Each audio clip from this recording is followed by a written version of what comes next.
Hello, people of YouTube. It's Deepak here, and welcome to DCS News for the 3rd of August 2024. It's just occurred to me that maybe my audio levels are set wrong just now, so give me just one moment while I quickly try to adjust them. Let me know if that's a little bit better. I think I was peaking just a moment ago. See if that does the trick. Welcome to the stream. Oh, Tog, terribly sorry that you're having a migraine today. That's not great. Pink Floyd, yep, quite right. Have a drink. Welcome to the stream, Orleans Junkie. Only Napalm, Fighter Jets HQ. Orleans Junkie asks, dynamic campaign, anyone think it'll be sold as a module? I don't think so. Like, ED haven't given that impression. It sounds very much like they're intending to simply include it in the core game. Matt Jones, welcome to the stream.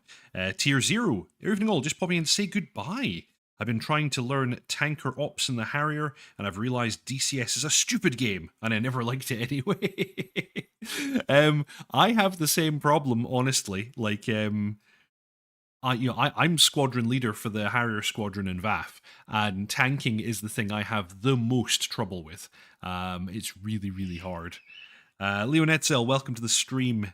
You're right, Tier 0. You will get it in the end. Coffee and DCS time. And Evangelos, hi. Sounds good. Excellent, excellent. I had some complaints a couple of weeks ago that the mic levels were kind of low. I then took a look at it and I realised that at some stage Windows had reset my levels because, you know, Windows. Windows is fantastically rubbish when it comes to audio devices. So yes, I think I've got it adjusted correctly now. If anything, at the beginning there it was too loud. Let me know how we're getting on now. Hopefully it's a little bit better. But welcome back to the stream, everybody. I didn't manage last week because I was away on vacation. I'm actually going to be away on vacation again next Saturday and perhaps even the Saturday thereafter.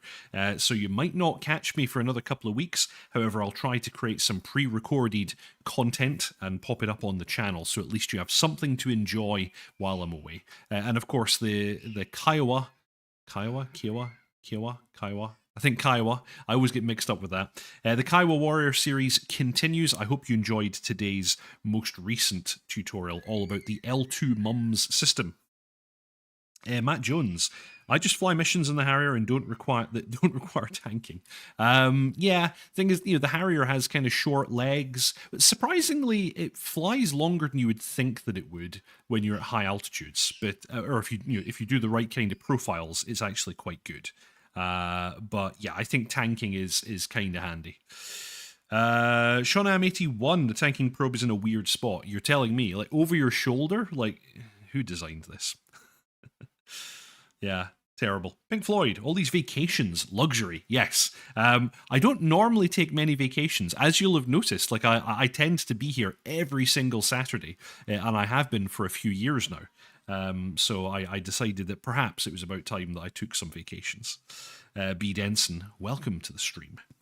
So yeah, of course, because I wasn't here last week, we have 2 newsletters to go over. So let's get straight into it and have a little look at what Eagle Dynamics have in store for us. So if we jump into the one from the 26th of July, dear fighter pilots, partners and friends, it has been quite some time since we spoke of the development progress of the dynamic campaign for DCS. Indeed, our team faced some technical challenges which demanded substantial architectural changes. Below, we've summarised the current positive development tasks in progress. Enjoy. Welcome, Mark S. We are happy to announce our DCS 2024 screenshot competition, where you can showcase your best DCS moments. We want to see your creativity. Read all the details on the forum post here and earn ED miles. We're also pleased to inform you of the new DCS UH-1H Peacekeeper Lebanon campaign by flying Psyking being available in the next DCS update.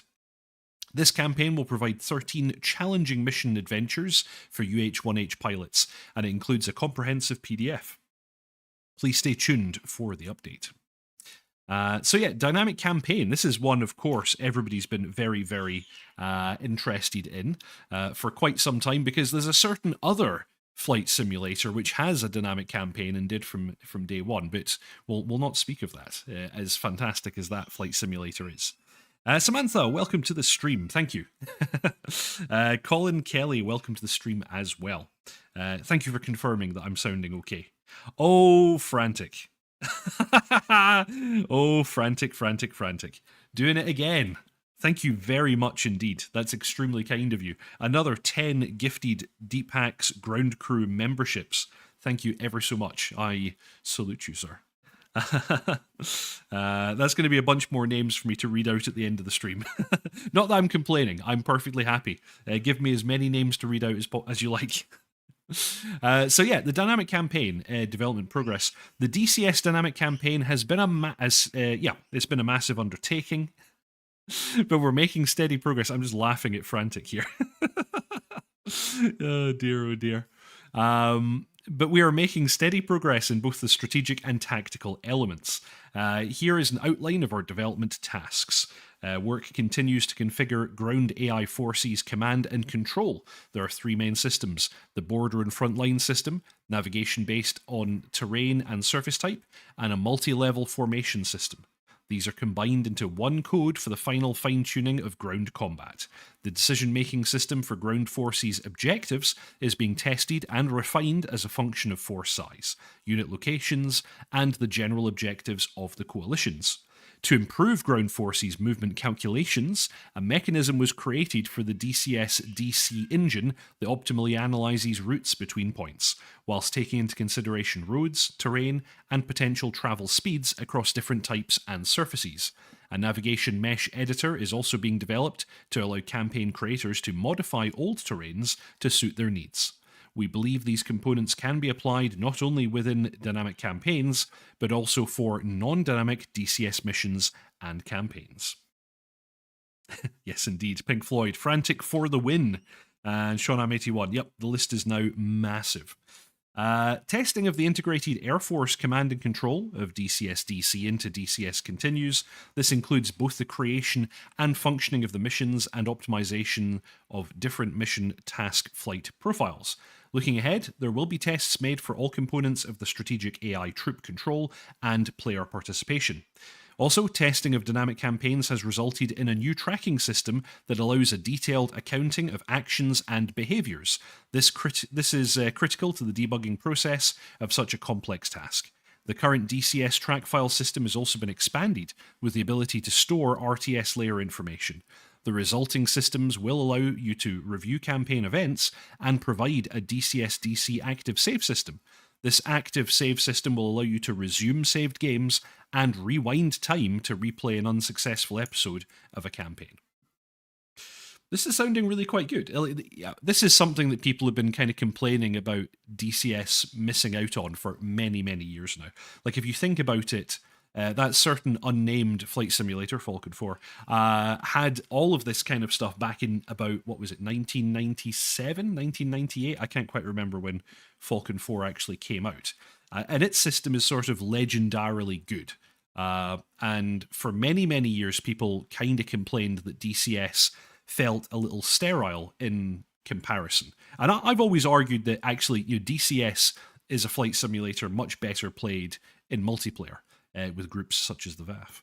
However, there are probably still a vast majority of people who play DCS single player.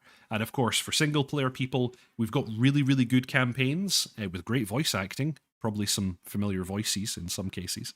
We've got some fantastically well-designed campaigns that people can purchase, but the dynamic campaign means that you can jump in and have something different every time. And we already have some third-party mods which create kind of pseudo-external dynamic campaigns, and these are very, very good. But seeing ED tackle this themselves, I think, is really great. So looking forward to trying this out. Orleans Junkie, I hope it works, because at the moment have a hard time getting ground forces to go over bridges. The eternal DCS problem. Pink Floyd, ED is probably weighing the financial benefits of selling the dynamic campaign versus the downfall of months of forum whining if it isn't free. Yes. Only Nepan. Falcon 3 had dynamic campaign too. I never played Falcon 3. That's interesting to know. Bewilderbeast, what's the story behind the sim which shall remain nameless? I'm just being silly. Of course, I'm talking about Falcon 4. This stream is all about DCS, so I didn't want to pull in Falcon 4 too much. I'm just being daft. Orleans Junkie, I hope it's free, but I could see it being worth it 100%. I would seriously hope that it's free. I can't imagine ED trying to charge us for such a core feature. But hey, who knows? I would imagine they would have announced it by now if it was going to cost us money. Tier 0, I thought it was going to be an early lead into VAF pimping. No VAF pimping just yet. That's a bit later in the stream. Anyway, moving on. We also have the screenshot competition. Capture the action. All winners will receive a feature to showcase their winning screenshots to the community. To reward your artistic and piloting prowess, we have some prizes lined up. And, first, second, third place getting various amounts of dollars in ED miles. And then there's a bunch of rules about how you can apply and so on. But the main thing is a deadline. Your entry must be submitted by the 23rd of August 2024 at 1500 GMT. So everybody should read over these rules and get snapping if you want to make some screenshots for the competition. And then we have Peacekeeper Lebanon, UH-1H campaign by Flying Psyking. The UH-1H Peacekeeper Lebanon campaign immerses players in a series of challenging missions set against the backdrop of Lebanon. Developed by Flying Psyking, this campaign features a compelling narrative, detailed mission planning, and diverse objectives that will test your piloting skills and tactical acumen. From troop insertions and extractions to close air support and reconnaissance, each mission is designed to provide a realistic and engaging experience. This campaign is a must-have for all UH-1H enthusiasts and is planned for the next DCS update. Thank you again for your passion and support. Yours sincerely, Eagle Dynamics.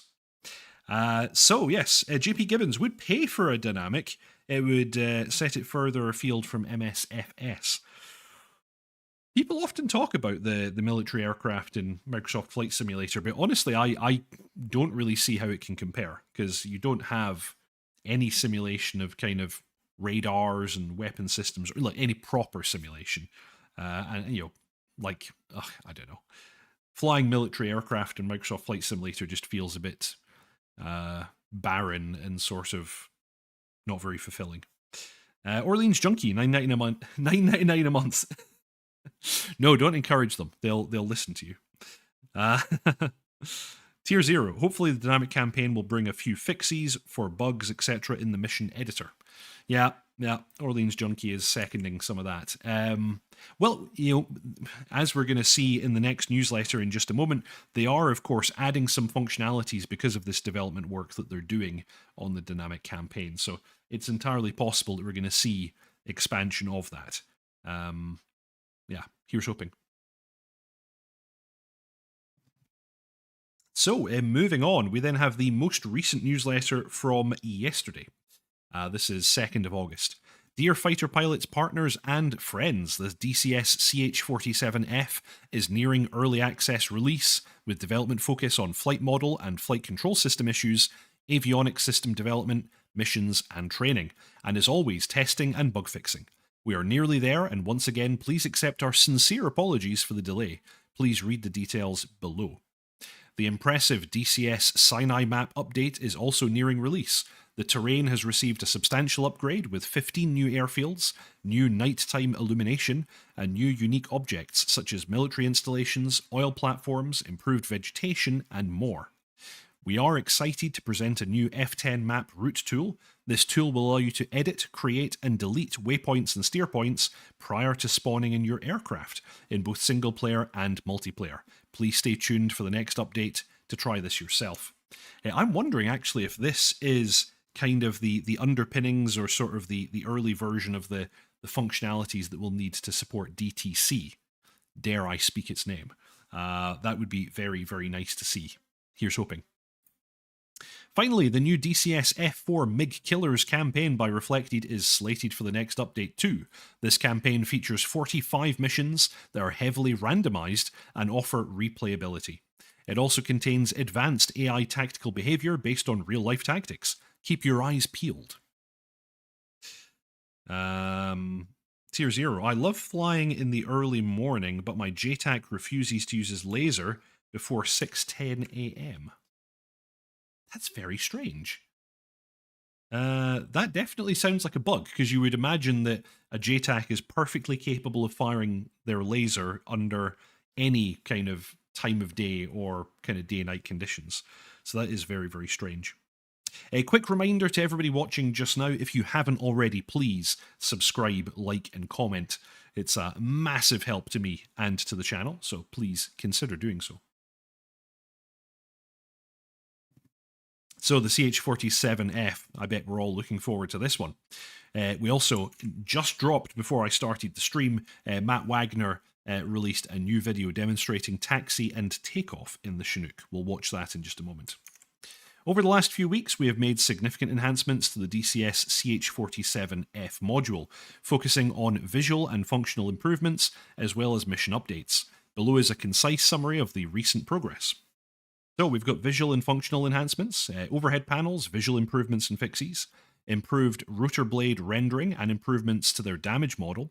The internal views have been improved by hiding unnecessary panels, adding the gunner radio panels, improved radio control heads, and enhanced animations for buttons, levers, and switches. Lighting and animation, improved cockpit lighting, added a 4th level of detail, adjusted the heater start button connector, and changed mainboard lighting from white to green. Enhanced backlit text, throttle handle connectors, FLIR maps, power distribution panel lamps animated, multi-function display, rockers are animated, and transparency of the stick position indicator glass. Night vision goggles have been added. The countermeasures and warning system has been moved from a post-early access release to early access release. Oh, okay. So, well, what they're basically telling us here is the countermeasures and warning system will not be here at early access. I guess they'll be added during early access. That's what that suggests.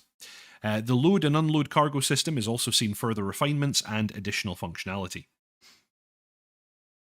Pink Floyd. No laser before coffee. Yes, I can totally imagine that. Don't even sparkle at me until after I've had my coffee. Mart S. I wouldn't be too happy about having to pay for a DC, but I'd hand over the cash nonetheless. Pink Floyd, and ED knows it. Yeah. ED knows that we don't want to pay for anything, but we will. Oh dear. Mission updates. Added numerous instant action missions across multiple maps, additional training missions that cover primary mission procedures, flight model and flight control system. They have refined the automatic flight control system, scheduling for authentic takeoff behavior, which we'll see in just a moment in the video. Adjusted flight modeling in conjunction with flight control system for correct forward flight behavior without longitudinal cyclic trim scheduling. Note at early access release, manual pedal input will be required for coordinated turns. Further refinements to the LCT and Digital Advanced Flight Control System will come during early access. Multi-crew, pilot and co-pilot multi-crew has been further refined, particularly the synchronization of controls and displays. Please stay tuned as we diligently prepare the DCS CH-47F for early access launch. JP Gibbons, I would pay radioactive peanuts for it. I'm assuming that's some kind of reference I don't get, but I like it anyway. 2 weeks. Actually, I would be surprised. Like we are seeing more videos dropping for the Chinook, so I'd be surprised if it's too much longer. But I guess we'll see. Moving on, Sinai development report. We're excited to update you on the progress of the upcoming DCS Sinai map update.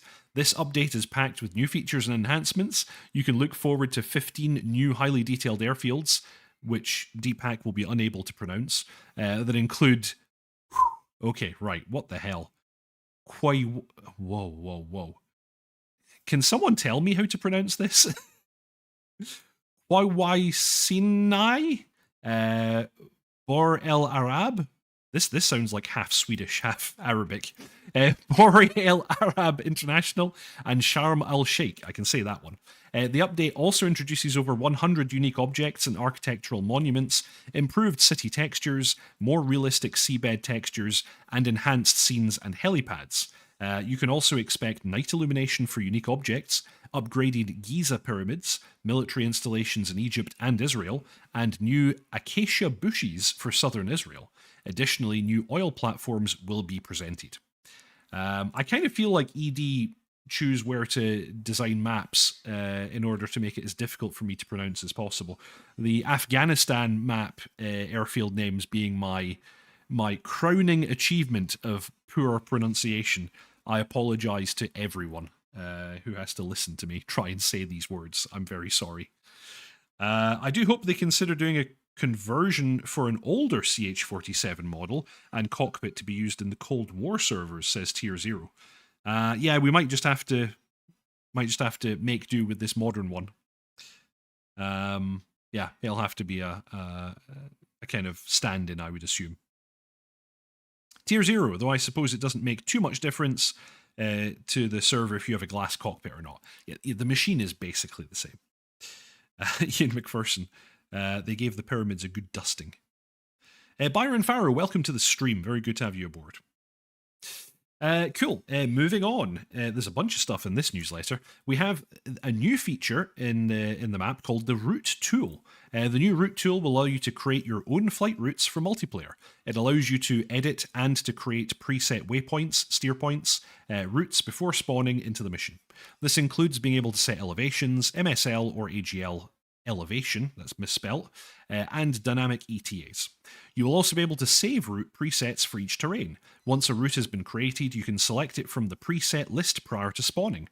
This is a general multiplayer route tool for all DCS aircraft, and it's especially useful for Flaming Cliff's 2024 aircraft. This tool is not related to the upcoming data transfer cartridge functionality, which we will update you on at a later date. Stay tuned. Oh, well, there you go. I maybe should have read the newsletter first, and I would have known that that's not the case. Pink Floyd, I want my Chinook to have all the tech toy bells and whistles. Me too. I like a good modern aircraft.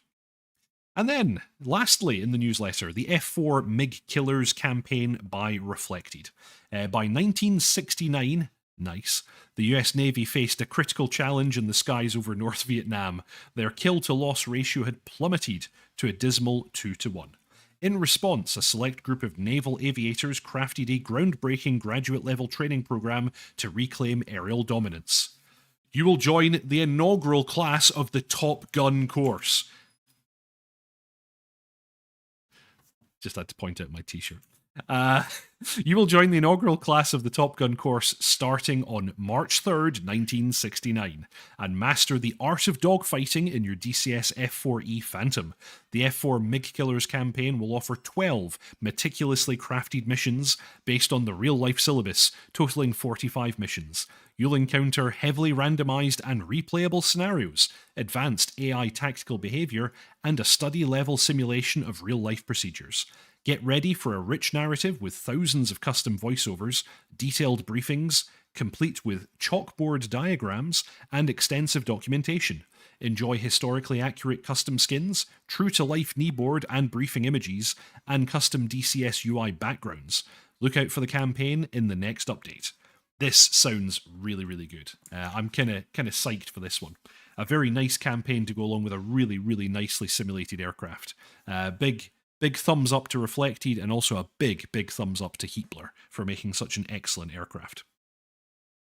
Evangelos, don't worry, I am working in KSA, and for me it took me time to pronounce them correctly, so don't worry, you're not alone. Yes, I'm sure. Thank you very much. Byron, really version would be cool. The F-16A, for example. F-16A would be cool, actually. Super Hornet. Whoa! Yes, indeed. So, those were the two newsletters that we missed last time. However, just before the stream began, we got this video from our man, Matt Wagner, Daddy Wags, posted this video all about taxi and takeoff in the CH-47F. And he details it quite nicely. I wasn't aware of the fact that the The Chinook has one hydraulically steered rear wheel for taxiing. It doesn't even turn both of them, it only turns one, and then the other one just kind of free casters, which is quite a kind of funny system. And you have like this twiddly knob that allows you to control the rear wheel from inside the center console. So an interesting system, something that I wasn't aware of before. Yeah, the model is looking rather nice. Tier 0 Reflecty did a quick YouTube video explaining some of it. Orleans Junkie, how far along is the 47 going to be with how it loads supplies or troops? Any info there? Well, it was said that we will have the logistics system as part of the early access release. However, there won't be any actual like animations or models, so you're not going to see stuff in the back cargo area. Unfortunately, stuff will just kind of appear and disappear as it does now. However, they do eventually intend to do something a bit more fancy, as I understand it. Pink Floyd, ooh, I want my Chinook. He also demonstrates for the first time the flight engineer position, but the flight engineer in the Chinook is not the same as the flight engineer in the Mi-8. He doesn't actually touch any of the controls. He's really responsible for the cargo. So yeah, he's basically, or she, they're basically a steward, a flight steward. They don't actually operate the overhead. The overhead is in fact too far forward for the flight engineer to reach from their seating position. Ian McPherson, the twiddly knob is a scientific term. Yes, you gotta make sure. Yeah, here we go. He's pointing out the fact that you've got this single steering wheel on the back of the Chinook that allows you to control it on the ground. I'd never heard of this. This sounds kind of crazy to me, but this is how it works. And there you go. There's your twiddly knob there on the center console, labeled steer. Tier 0, I've seen screenshots of the loading UI somewhere. Nice. So yeah, it has positions for locked, unlocked, and steerable. I guess unlocked will just make it free castering like the other one is. And steer will actually hydraulically power it left or right as per your twiddly knob. Very important stuff.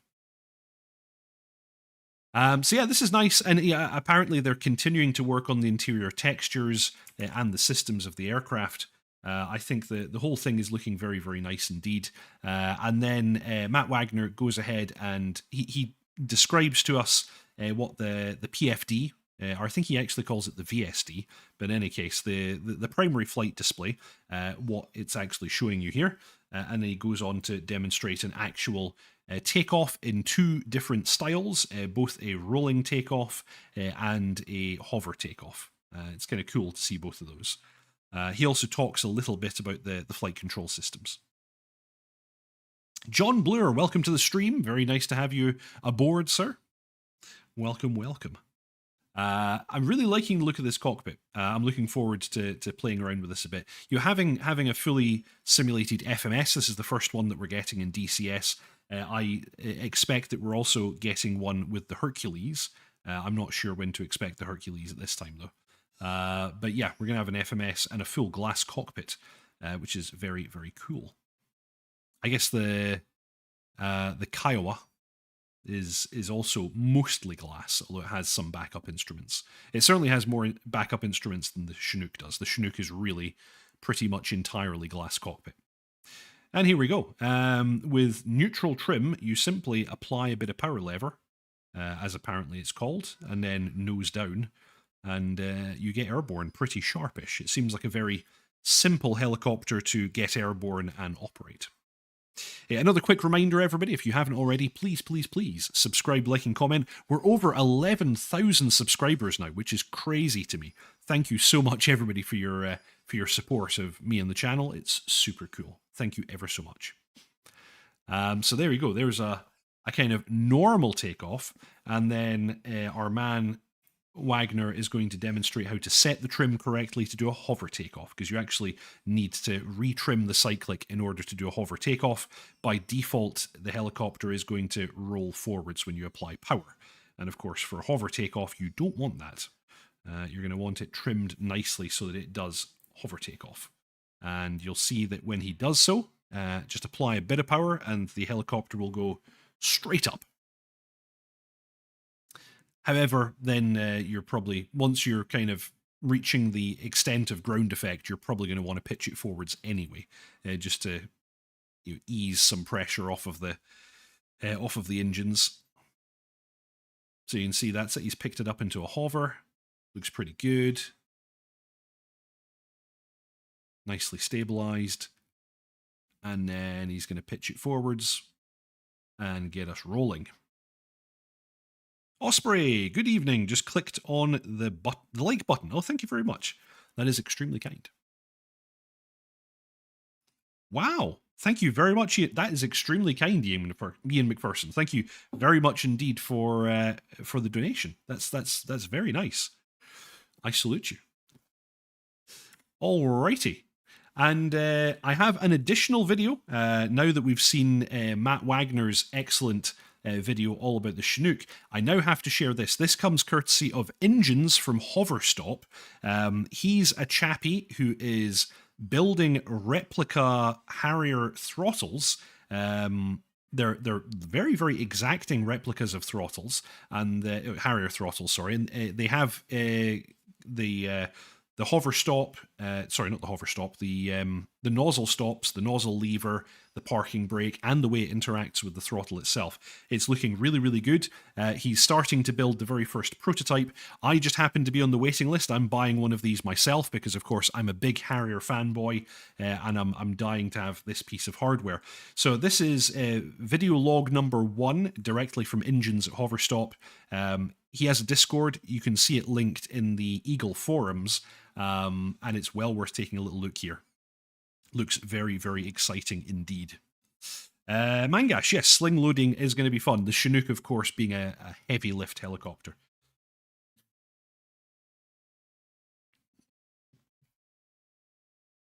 So, yes, Engines goes over all the different components here.